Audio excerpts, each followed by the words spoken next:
So, there's a story that my mother likes to tell about me back when I was a teenager, many, many years ago. When I was at school, when I was at secondary school, that's high school, I used to play quite a lot of football, soccer. And one time in my PE or gym class, I was actually knocked unconscious by the football, if you can believe it. I went to hospital so they could check me for concussion. And so they did all of the tests, and my mother came rushing from her job to be by my side. And the doctor comes in and he performs some tests on me to check that I'm, I guess, cognitively sound.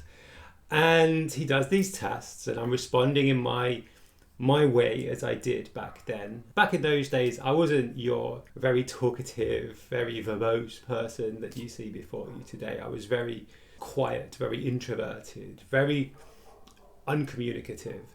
And I was the same with the doctor. And after he performed the tests, he took my mother to one side and he tells her, "Your child seems to have something terribly wrong with him. I think we need to keep him in for some additional testing." And my mother turned around and said to him, "No, actually, this is how he always is. This is how he is every day." At 7:30 p.m. on Friday, last Friday, I finally changed my work pronouns to she, her. And then at 8:30 on Friday, I saw the TV Glow. And I want to talk about it today. So I Saw the TV Glow is a film produced by the studio A24, who you may or may not heard of, and they've produced films such as Everything Everywhere All at Once, Bodies, Bodies, Body, Saint Maud, Midsummer, Climax, Hereditary. We're talking some very interesting, very unique types of films that I think many of us have watched and enjoy. And I think we've got a certain understanding of the type of things that they like to produce. A lot of it's quite horror-y, a lot of it's quite interesting, a lot of it's quite independent. And I think that I Saw the TV Glow fits very neatly into the standard fare of this particular production company. What's this film all about? So I was looking for some plot summaries. And by the way, through this conversation, I'm absolutely going to be spoiling this film beyond all doubt. So if you do want to go and watch this film spoiler free, do feel free to pause this video here or jump to the end where I'm going to be talking about maybe how my experience resonated with this film, or how this film resonated with my experiences, and we'll get past the majority of the spoilers that way. So I'm going to steal the summary from imd.com. Teenager Owen is just trying to make it through life in the suburbs when his classmate introduces him to a mysterious late-night TV show, a vision of a supernatural world beneath their own. In the pale glow of the television, Owen's view of reality begins to crack. So I saw this, I heard about this film months ago, and just through that summary I was on the fence. I wasn't sure whether or not that would be something that would interest me, but then I heard a little bit about the subtext of this film and it got me very, very interested, and I figured I should probably give it a watch. Now I'm going to split my discussion of this film into three sections.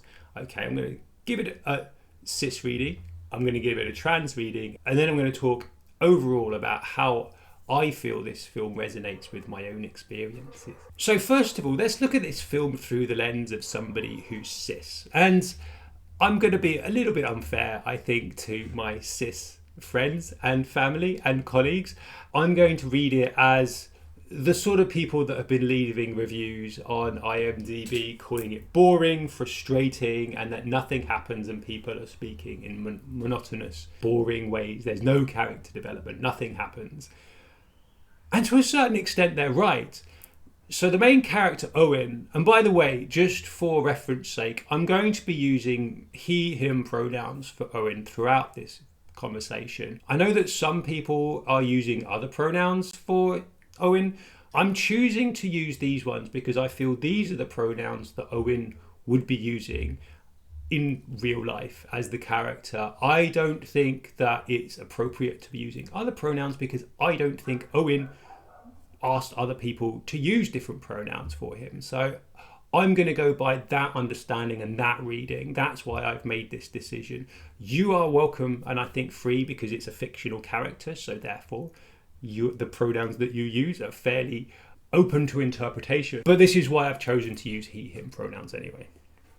So anyway, Owen, he goes through life in a bit of a daze. He takes no action. Well, actually, no, I tell a lie. He takes 2 actions, which I'll talk about in a moment.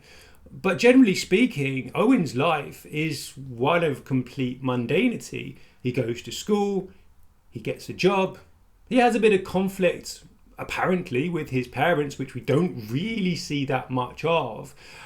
And that's about it. Nothing really happens. He doesn't go on an adventure. He doesn't, at the face value, make that much of a progression from the start to the end of the film. So why did the director, why did the writer choose Owen as the main character of this story? Comparing him with Maddie, the friend that he meets, she goes on an adventure. She leaves and travels and sees other places and comes to this realization about who she is. Yet Owen remains behind and we stay with him. So why do we do that? And as an audience member, I can completely understand why you would find that choice to be incredibly frustrating, because we see the choices, we see the options that appear in front of Owen. We see he's given the opportunity to go on this adventure with Maddie. He actively goes against that choice. He sabotages his own opportunity and remains in this space where he's clearly not happy. So that's obviously quite frustrating. And just touching on Maddie as well, it might feel from a certain perspective that she's compelling him to do these things, that he doesn't want to do them, that he feels frightened and scared. And why is she forcing him to do things that he's clearly unwilling to do? In the film, she basically tries to get him, first of all, to go on this adventure, to leave the town and to go somewhere out into the world. And then later on in the film, she wants to bury him alive. And if you haven't seen the film, there is a reason for this, okay? And both of these things, Owen rejects. And he either runs away or he takes solace in the parent of a former friend that he has, to try to make sure that he stays within this space where he maybe feels safe, maybe he feels comfortable here. Now, as I intimated before, the reviews on IMDb are kind of mixed, let's say, and a lot of people find this film to be incredibly frustrating.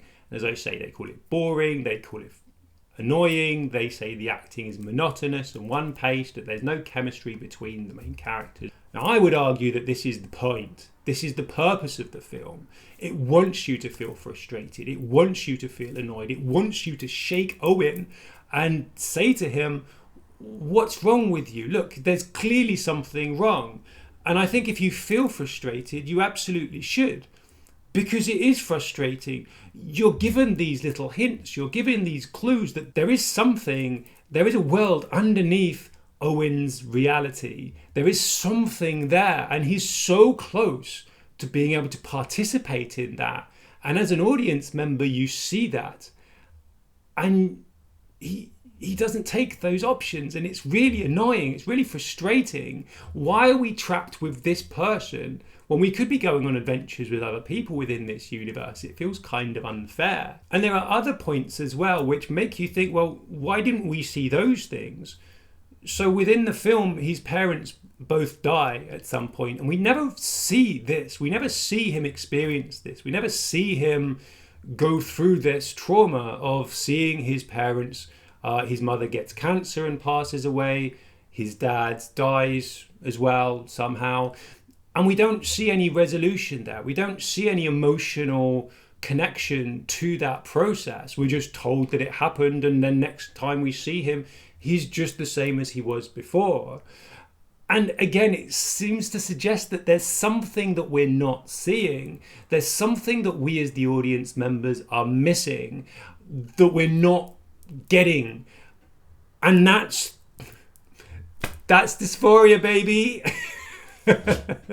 So if you're a cis person and you came away from this movie feeling shortchanged, that you're not sure what you just saw, you're not sure why this was a movie, and you really felt annoyed at Owen, well, I would argue that was the point of the director. That's exactly what the director was going for when she made this and wrote this. I suppose it's partly tied in with a lot of the expectations that people had when they went into this film. I think a lot of people maybe were expecting it to be this kind of full-on horror. I think in a couple of reviews they were talking about expecting some kind of paranormal activity or poltergeist type escapade with teenagers, a little bit like a Stranger Things type thing.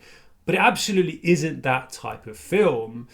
If you look at the roster of A24 movies, a lot of them are quite subversive, and a lot of them seem to go against the kind of expectations that people would have going into these films. And I think that I Saw the TV Glow absolutely stands within that type of film where it tells you that it's a horror movie and kind of plays with that expectation. I would absolutely say that this is a horror movie. It is terrifying, it is horrifying, especially from a trans person's perspective. But I don't know if it would conjure up the same kind of horror in a cis person. I'd like to think that it gives you a certain degree of insight into our experiences and the way that we perceive ourselves and the world around us. But if you don't connect with the film, if you don't allow the film to do its thing and you just give yourself over to the film, then you're going to struggle to find that connection. So let's move in and talk a little bit about my reading of this film as a trans person. And I have to say, this film was brutal in the way that it portrayed my life, I felt.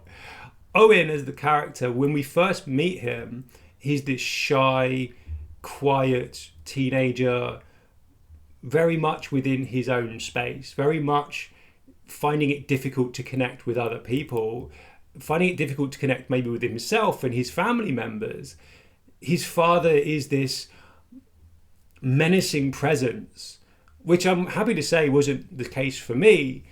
But I think the relationship he has with his mother is much more pertinent because it feels like she cares. But there's a real struggle, a lack of understanding, a lack of really acknowledging the difficulty that Owen is going through.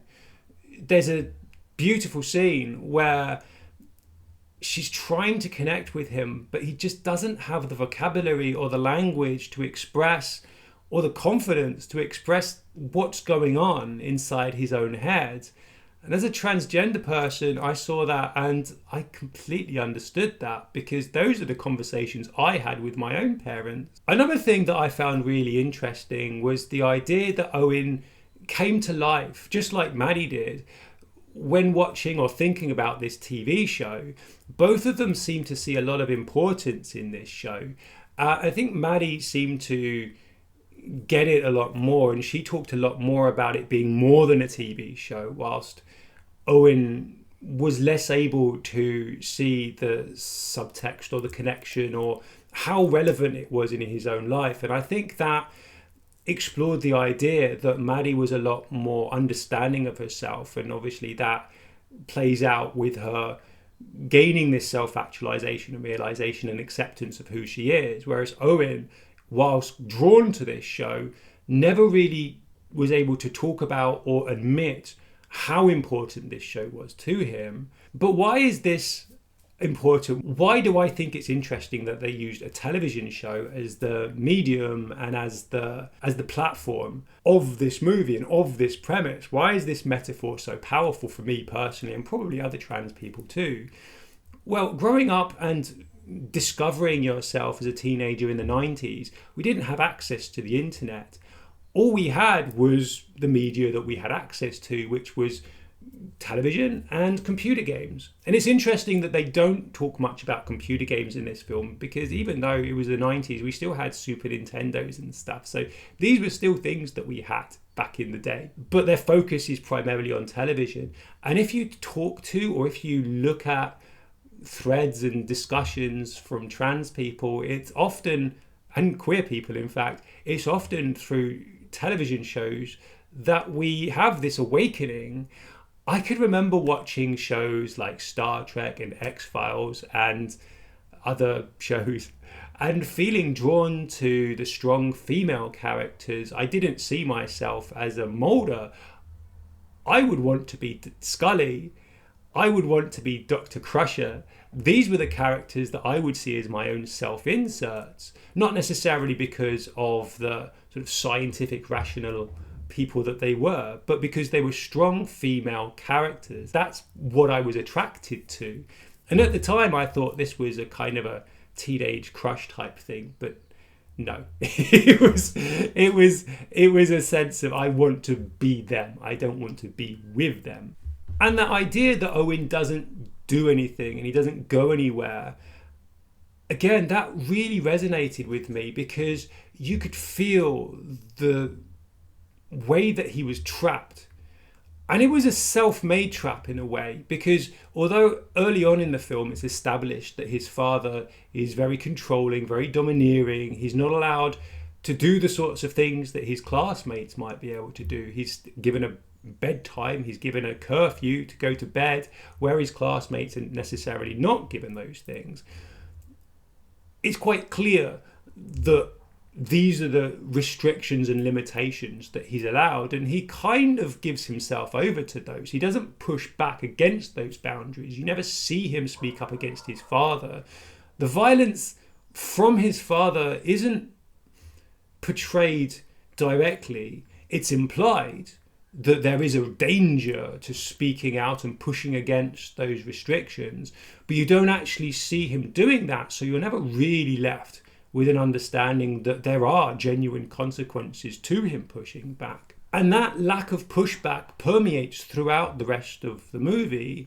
There's only one scene right at the end where he finally seems to give in, and he lets out this agonizing scream where he screams for help for his mother, acknowledges that he's dying, and then he turns around and apologizes to everybody around him. And this apology is falling on deaf ears. Nobody cares. And for me, that suggests that he's built this trap where he feels he can't escape from. He needs to submit to the rules of the world and meet the expectations of the people around him, when actually they don't care. He could probably get away with being a lot more himself and there wouldn't really be any kind of consequences. But you can see how frozen and paralyzed by fear he is. As I said, he was given these opportunities to further his journey and he refuses to take them out of fear, out of a lack of self-acceptance. And talking about self-acceptance, I want to touch on Maddie a little bit here, because I don't think she's a particularly good friend to Owen, and I'm going to tell you why. So Maddie, she first meets Owen in the auditorium of the school, and they start a conversation about this show, The Pink Opaque, and they have a sleepover and they watch it, and he watches it for the first time, and maybe they start bonding. And a lot of people talk about the lack of chemistry between them, and again, I think that's intentional. I think there's a lot of things that people are criticizing this film for that are an intentional part of the director. I'm giving the director trust over this choice to kind of have this lack of genuine connection between these characters. Now, throughout the film, Maddie tries to pull Owen out of this trap. She tries to pull him out of this mindset, to get him to accept himself, to get him to take the steps that are necessary to transition, essentially. That's what it's all about. But he doesn't want to. In fact, there's a scene it feels like a half-remembered memory when she's trying to get him to remember the significance of watching the TV show in her basement, and it cuts to him wearing a dress, and rather than looking joyful or euphoric or happy or relieved or anything positive. He looks embarrassed, ashamed. And that was a really interesting choice, because you'd think, well, maybe this is a sign that actually he's not transgender and she's forcing these things upon him. And I would argue no. I think Maddie has good intentions. She's trying her best. She's trying to bring him along to make him the best person that he can be, or she can be, I suppose, in that sense. But Owen's not ready for this. And it's interesting, in the summary that I read just before, it says that Maddie's his classmate, and she's not. She's older than him. She's 2 years older. So she's, right from the first time they meet, she is further down the line of her own self-understanding than he is. She's older. She knows more about the world. She knows more about herself. And it feels like she doesn't really see that difference in age and self-understanding. And so by forcing Owen to do these things before he's ready, that forces him back into the closet to a certain extent. He's not ready. He's terrified. What he needs is not somebody to force him out, but gentle persuasion to help start that process and to bring it along. It's a slow process. It's not something that you can do by chucking, figuratively, a cold bucket of water over somebody. That's terrifying. It really is. If you're not ready for it, then you're not ready for it. What I would have hoped for a real friend from Maddie would be somebody there, understanding, helping him, but challenging him, but not pushing him beyond what he's comfortable with. And I think that's a really difficult balance to strike for anybody, let alone people who weren't really friends, to be honest. He talks about not really seeing her and only communicating through messages, where she'd kind of recorded it and left notes on the videotape for him to find and to watch. They weren't really friends, which is why that lack of chemistry makes sense for me. And throughout the film, there were all of these references. There's a lot of quotes in there that I think really, really hit home, that Owen is transgender and that this is who he is, she is. And it's right there in front of you. But I can completely understand why cis people wouldn't pick up on it, because it's, I think, quite coded for us trans people to spot and to notice. And I think that segues quite neatly into part 3, where I'm going to talk a little bit about how it resonates for me. I've already said how much of myself I see in Owen. As a teenager, I think we were very, very similar. The relationships that we had with the world, the relationships that we had with especially our mothers, the way that we started to understand ourselves using the media that we had access to, but without understanding what that actually means. That was me. That was absolutely me. But where I differ, I was, I guess, a little bit like Maddie. I took a bit of control of my life. I was bullied throughout my secondary high school period, but when I left that school, I did take a bit of control over myself. I changed my name to Andy, for example, because I wanted to change my identity. I wanted to leave Andrew as I was behind. I wanted to put that pain away, and I wanted to reinterpret who I was and how I presented myself to the world. Now, I wasn't ready. I wasn't fully understanding of myself as a transgender person back then. But even so, back then, I recognized that I needed to be reborn, a kind of phoenix from the flames type thing. So I'd like to think that even though there's a lot of Owen in me, there's a bit of Maddie in there as well. That I left my hometown, I left London, and I've seen the world. I moved, I've been here, I've been there. But I think what's different for me is Maddie maybe used this as a way to explore herself and to get to know herself better.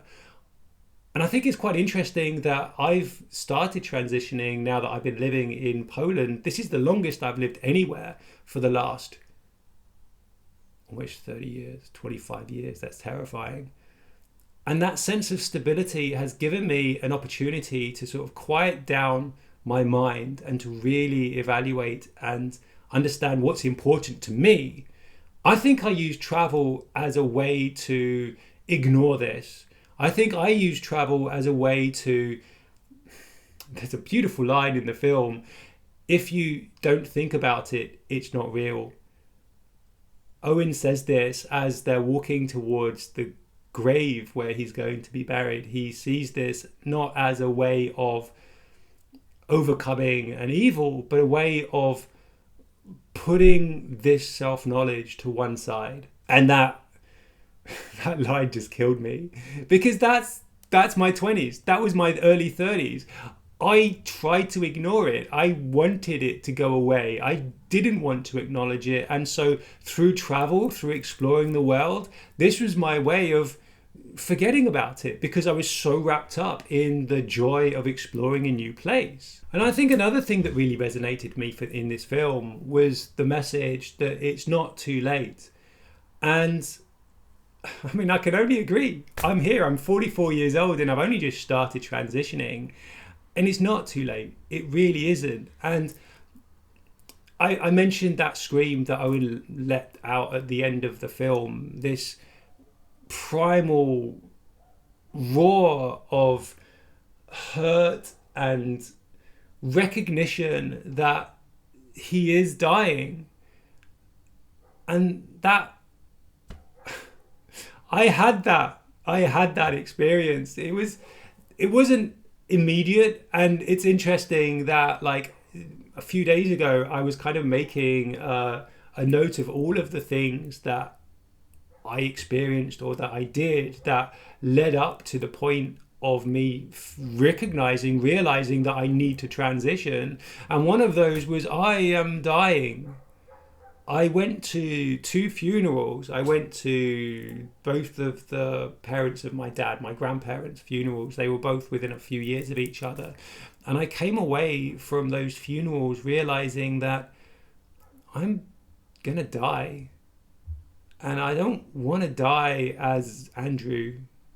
I don't want to grow old as Andrew. I can't grow old as him. It's horrifying. It is a horror. I'm living a horror movie by doing that. I don't want people standing up and giving a eulogy about him, because that's not who I am. I needed to change. I needed help. I needed my mom. I needed to do something. I needed to sit in a bathroom and tear open my chest and finally come to terms with who is inside me, just like Owen does. And it's interesting because the ending of the film is so ambiguous.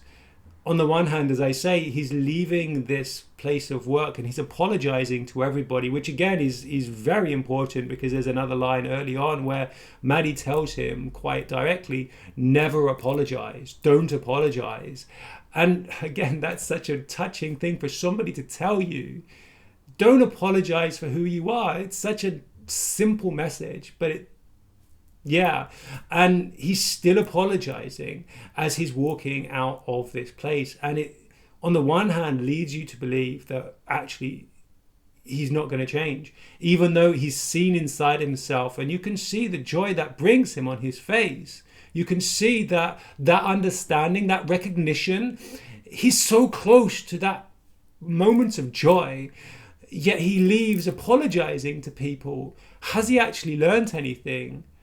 But some people read this, they see that scene in the bathroom where he's finally open to himself as he's on his way to bury himself. And I don't know, honestly, I'm not sure.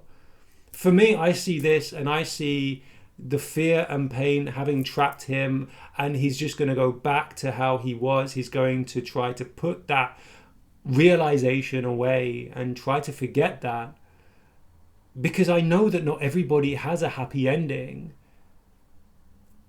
And we want that for him. We care about Owen. We've seen his struggles through his life. We want him to finally take action, but we don't see that. It's all left to us to decide if he does it or not. And I have to say, in my head, I'm one of the pessimists. I don't think he makes that choice.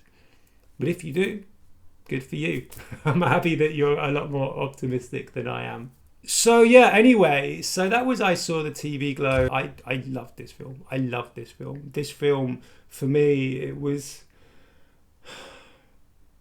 the discomfort, the dysphoria is just so real. And it's just so amazing that I can now enjoy who I am. Time is moving at a regular pace for me. I feel like I have agency in my life. I feel like I have a story to tell. I feel like I am the hero in my own story. And that's amazing. It really is. And I came away from this film wondering, because as I said, I was taking a bit of an audit about the things that led to me deciding that I needed to transition. Would this film represent something on that list if I hadn't started already? If I saw this film, a year ago, would I use this as something that would make me think, oh God, I need to do something about this? And it probably would have done. I've seen in Reddit comments people talking about how this film has prompted them to go and make HRT appointments and stuff like that. And I can completely understand how you would see this film and you would see yourself on the screen and think, I can't go on. There is still time. I've got to take that time. I've got to take control of my life and do this thing. As scary and as petrifying as it is, I need to break out of this cage and I need to do this. And I think I probably would have done the same, to be honest. I think I would have used it wouldn't have been the final trigger, but it would definitely have given me a kind of a psychic kick. So thank you very much. I guess the director's probably not going to be watching this, but thank you so much for making this film. I'm so happy that somebody's making stuff like this. So you might have noticed I've not actually sat down and made a video for quite some time. And there's been a few reasons for that. First of all, I've been super busy. I went back to the UK recently and I came back and then back to work. It's exhausting. I haven't had the mental space. But also, I just don't feel like I've had anything to say for a bit. I feel I'm kind of talked out. But then I saw this film and I was like, I have to make a video about this. I have to talk about this because it's just been in my head since I watched it. And I need to get that out onto a video and then put the video out there and then people can come back and say whatever they want about it. So thank you very much for watching this. I hope that you have enjoyed this video. If you've got any comments, what did you think about I Saw the TV Glow? Have you seen it? Do you agree with my analysis? And you are more than welcome to disagree with me, by the way. I have no qualifications in media or film theory or anything like that, so I'm quite open to being wrong about the way that I've interpreted it. Did you see this as a cis person and you saw it in a particular way? Do you think I'm being unfair to cis people as I've kind of like critiqued your viewpoint here? I don't know. Start the conversation in the comments below and we can have a little chit chat about what you thought about this wonderful, wonderful film. In any case, I'm hoping to be a little bit more regular about making these videos because I do enjoy the process. And I will see you again sometime soon. Thank you very much. Goodbye.